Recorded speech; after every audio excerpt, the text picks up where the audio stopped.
அனைவருக்கும் வணக்கம். ரணங்கள் என்ற கவிதை தொகுப்போடு உங்களை சந்திக்க வருகின்றேன்.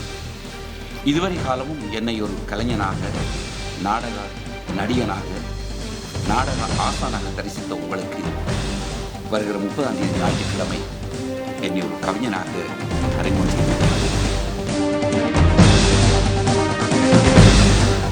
எங்கே என் தேசம்? உலவிய நிலவிய அமைதி எங்கே? தழுவிய உறவுகள் எங்கே? குலவிய குடும்பம் எங்கே? பழகிய தோழமை எங்கே? குளித்த கிணறுங்கே? கும்பிட்ட கோவில் எங்கே? படித்த பள்ளி எங்கே? பாடிய பாடல் எங்கே? நாம் பேசிய இனிய மொழி எங்கே? 124 ரோடு பேனியோலே பரிசுவது மெட்ரோ போர்ட்டு பேனியோலே. என் அழைப்பை ஏற்று என் இனிய உறவுகளை உங்கள் அனைவரையும் அன்போடு அழைக்கின்றேன்.